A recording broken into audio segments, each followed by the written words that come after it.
What is up, metahumans? So today we are going to be doing episode 2 of our Prismverse Clash base type series.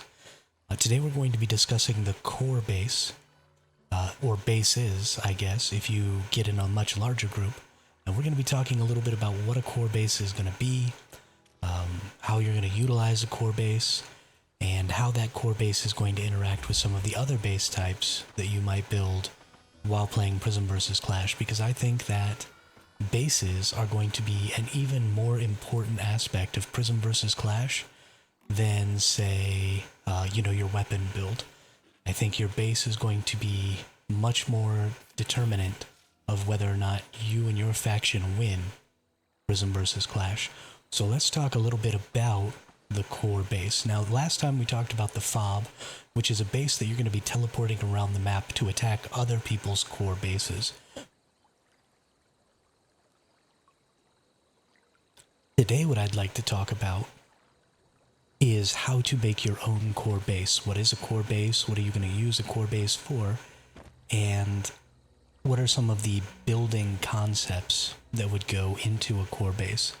So first, let's talk about what is a core base. A core base is going to be the base where you actually secure your prism deviations.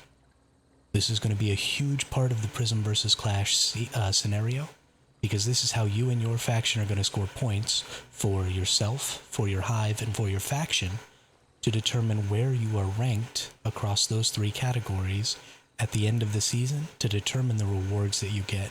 Now, no matter what, you're always going to get rewards at the end of the season, but if you're one of the top producers across your faction, your hive, and your person for the prism securements and for those points, then you're going to end up getting more rewards.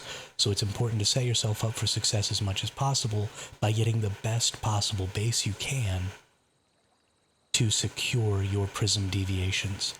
Because once you pick up a prism deviation, you are going to appear on the map. And the image that they gave us during the dev live stream was actually a lot like this right here, where you see that red around the frontier area here. It's very much like that, where you're actually going to be shown as a little dot on the map that gets brighter and larger the more points or the more deviations you have in your backpack as you bring them home to your base to secure them.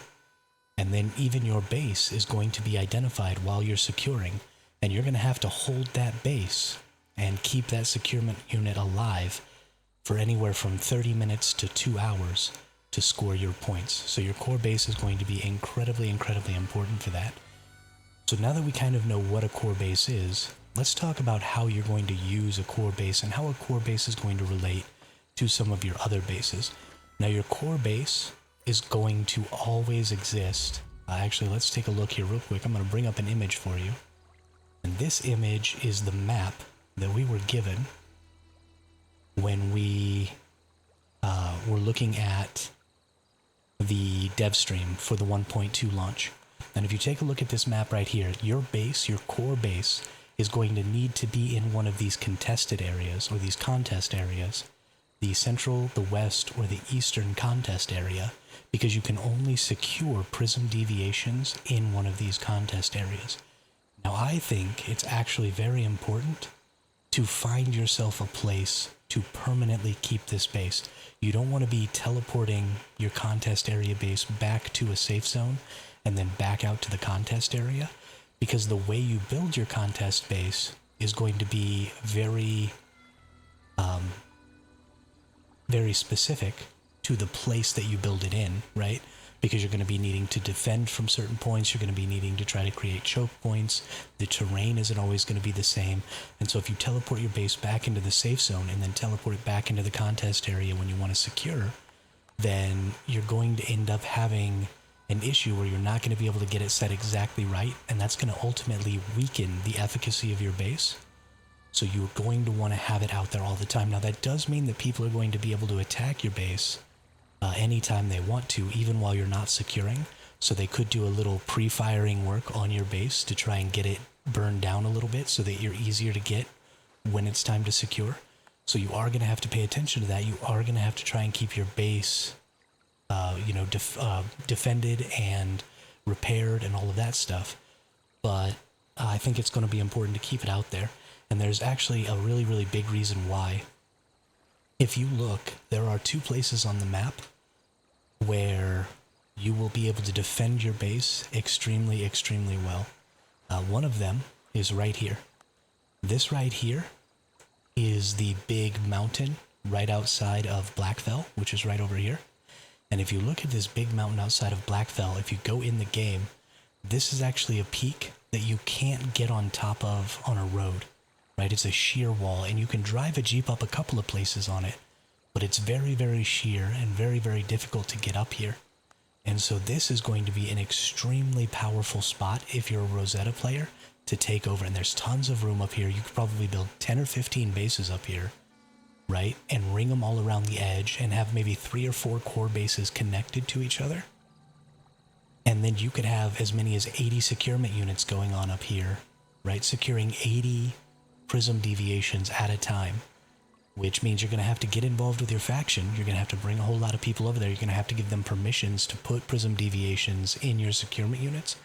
But if your faction is well organized, then taking this spot, if you're Rosetta, is going to be really, really powerful because you're right here next to the safe zone. If something happens, for some reason you end up back in the safe zone, you're not going to have that far to travel to get back out here. This is a highly, highly defensible spot.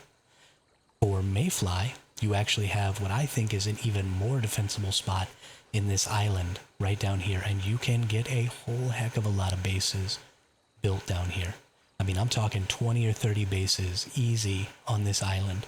Tons of securement unit potential, tons of wall bases, which is actually the base type we're going to talk about in the next episode, which are the bases that you're going to surround your core base with so that you can get the most possible defense that you can. So core bases are going to be really, really important. They're going to be these static bases that somebody in your hive is going to need to be able to make. Now, there are a couple of things that the person who is making your core base needs to know. Number one, they are going to have to be, just like the fob person, they're going to have to be active in your faction. They need to be talking to people. They need to be adding people as friends so that those people can come and use your securement unit, especially if you're a bigger hive, or maybe if you're a group of hives, like maybe 2 or 3 hives together, and you have the opportunity to secure this island or this spot up here just with people you know closely. You are going to be able to make a really, really secure spot for your faction to do their securements. Now, why do I say that your faction can do your securements? And that's because right now, I can go to any one of my friends' bases, and I can put my deviation in their securement unit, and then I can sync to it, because it still counts as mine. Which means that during Prismverse Clash, you are going to be able to put prism deviations in other people's securement units, and then earn the points for yourself personally. That's going to go to your personal score because you still own that deviation. So it's not about the person who owns the base, who owns the securement unit. It's about the person who owns the deviation. Now, obviously, I'm not 100% sure of that, but based on the way the mechanics of the game work already, that is my expectation, and I think that that's a pretty good assumption to make. So this is going to help you if you have a good core base and good wall bases and a good setup. Then you're going to need to be in your faction chat. You're going to need to be making friends. You're going to be needing to friend people so that they can come and use your securement units. So instead of having to spend 30 minutes to 2 hours defending your base because you and your 8 hive members were able to go out and get 8 prisms deviations, if you get 12 other people who are also your friends who can also come and do their prism deviation securements at your base, then you now have 20 people defending for 2 hours to secure 20 prism deviations, which means you are more than doubling the value of that 2-hour time period. So a strong core base that is surrounded by good wall bases, and again, wall bases are going to be something we're going to be talking about tomorrow, but these are going to be extra layers of defense that can go, 1, 2, 3 layers out, depending on how many people you can get together from your faction to help build these walls. And they're going to be around your core base or core bases. And why I say core base is you could set up, say, 4 bases, right, in a square pattern, right around each other, and then you could put all 80 of your securement units right in the center of that square, and then build walls and core bases all around those so that you could defend up to 80 securement units at a time. And a faction that can get together and get this done, I mean, you're going to need 30 or 40 people at least building bases around that single base to make this really efficient. But a group that can get that done is going to destroy in Prismverse Clash warfare, because not every faction is going to be able to be that organized. Not every group is going to be able to be that organized.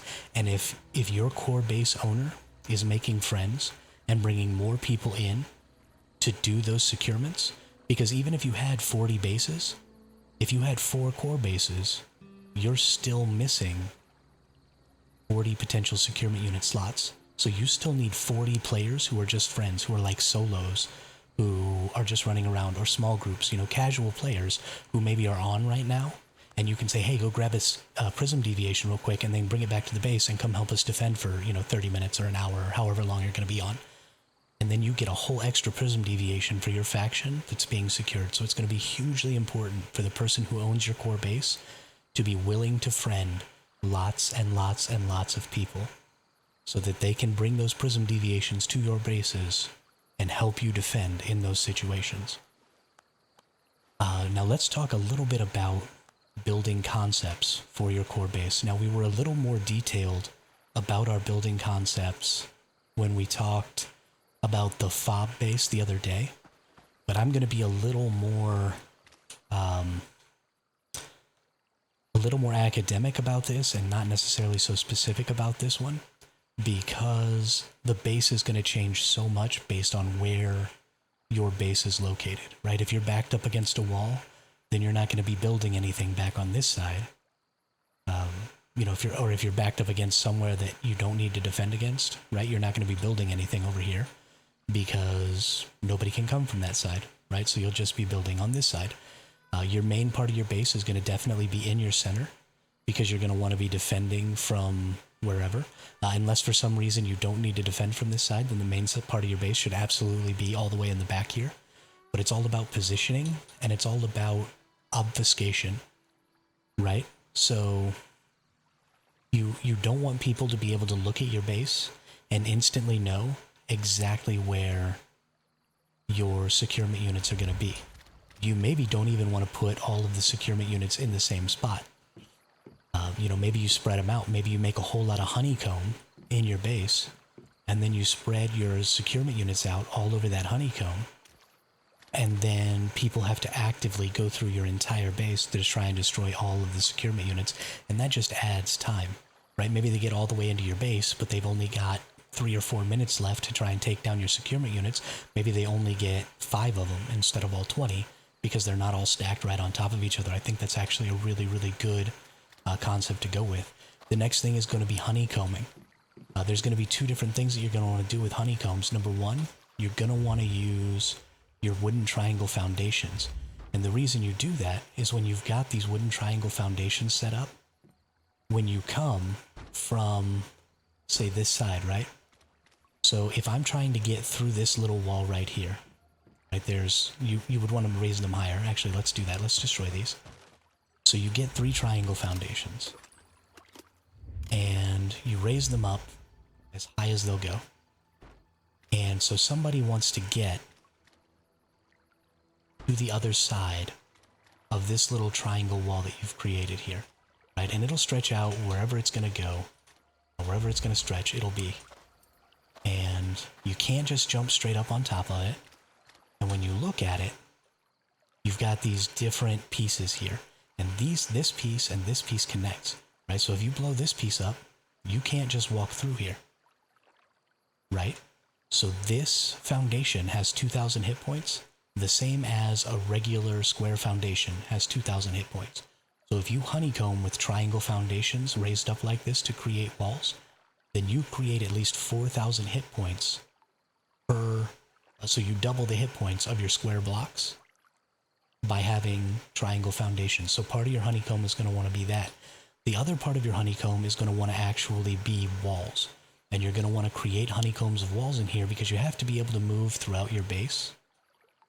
So what I would recommend doing is the first layer, I'm going to cover this whole area. You only get 700 structures, but I'm going to cover the whole area in a layer of foundations just like this.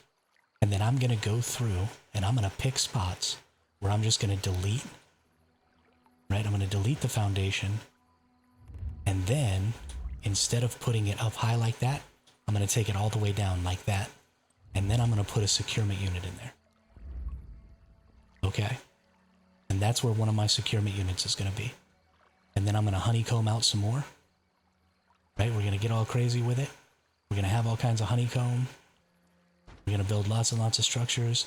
And then maybe over here is where I'm going to have my next one. So I'm just going to sink this one down. And then we just raise up some more and we do more honeycomb and we honeycomb all around everything. And we're just creating tons and tons and tons of barriers that people are going to have to get through. Now, unfortunately, you can't do more,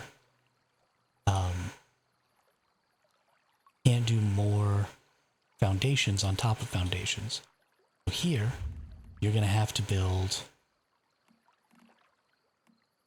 walls.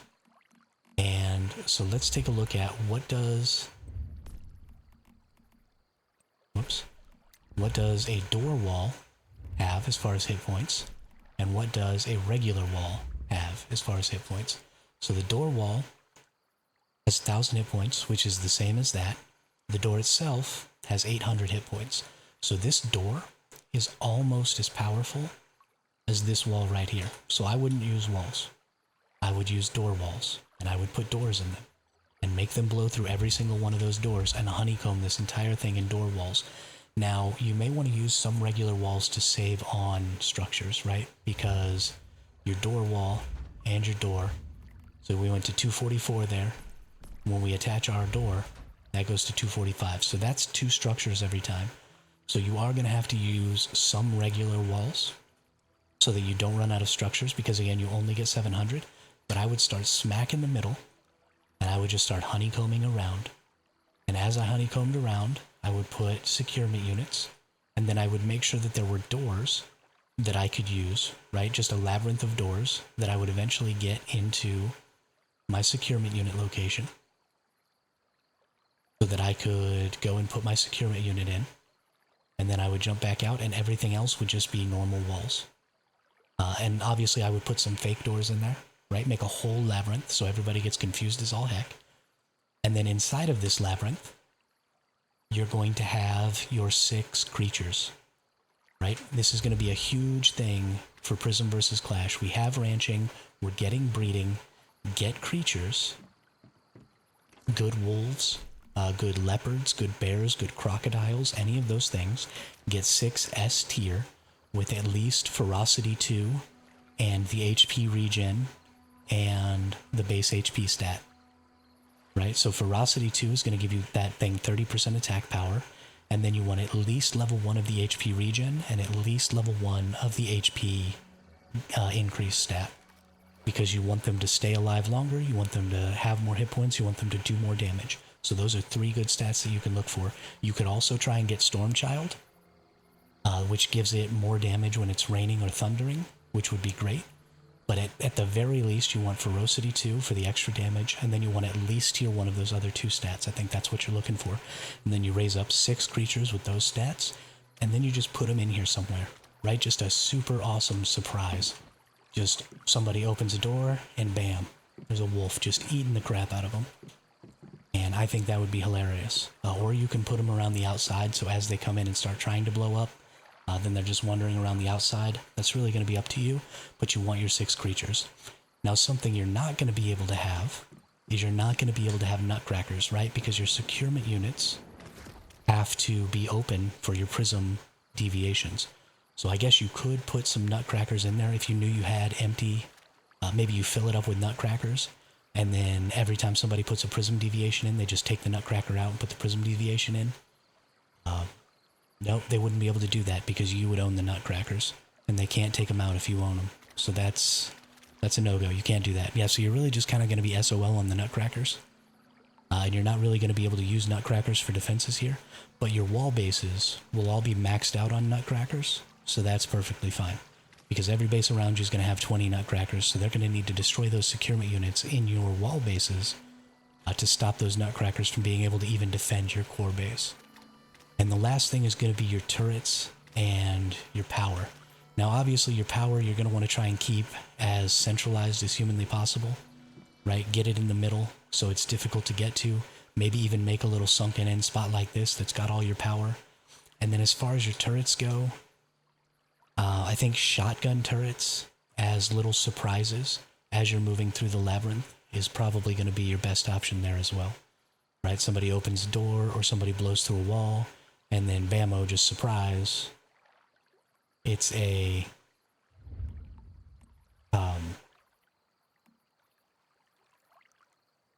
surprise. It's a shotgun turret. I just thought of something, and I need to check it real fast. Okay, so you can see. That's unfortunate. These look really different. Let's see if there is a print that you can put. Okay, bammo. This is going to be hugely important. Because you can put these prints in here, and they all look the same, and they go on both the ceilings and the floors. Ooh, this one is probably the best right here. Ooh, wow, this is it. So this way, from the top, you can't see that there's a hole down there, right? So they don't even know that technically they have to blow this up to get in here. They might walk right over the top of it and never blow it up. So definitely put that in there. Use your prints to your advantage to make it all look uniform and even and the same. And then put that in there, because they're going to try to come in through this area, right? This is where they want to come in from, because they don't want to go through all these, or sorry, they're going to come in through the walls and the doors because they're easier to break through than the floors. So they're going to come up to this second level and break through your walls. So if you paint this to look just like the floor, that's going to really, really confuse them. So that's a huge defensive tip. I literally just thought of that while I was doing this. And then some surprise shotguns. And just a labyrinth of walls and doors. And I think that's going to be your best defense. Obviously, you'll be running around. You'll be shooting everybody. You'll be trying to keep them from even getting this far. It's going to be difficult once they get into the labyrinth. It is going to be difficult to keep track of them, to go and find them. Because if maybe they're only blowing through the doors, right, and they're not just destroying the whole structure as they come through, you may find it difficult to track them down, so they may get a little further in than you would like. But because of how obfuscated everything is, because of how much they're going to have to destroy, I really think you'll have the best chance if you make your core base in this way and use these prints to keep that as difficult to recognize as possible. So I think that's going to be it for the core base. For what you're going to be doing. The next video is going to be about those wall bases, and they're actually going to be very, very different than this core base mechanic. And the reason that is because the walls are going to be there to stop you from ever even getting into the core base, and they're only going to need to be defending from, maybe two sides at a time, because you're going to have other core bases around guarding the rest of the sides. So they're all going to be defending from like one or two sides at a time, and you're going to want to make a little distance. So we'll talk about all of that in the next episode. So I want to thank everybody for coming out. Thank you for watching the video. If you got any use out of the video or you thought it was good, don't forget to like and subscribe. And hit that notification button so you get episode 3 and 4, which are coming, which are going to be about those wall bases and the home base, which I think is going to be really, really important too. So thanks again. I hope everybody has a great day, and I will see you in the next episode.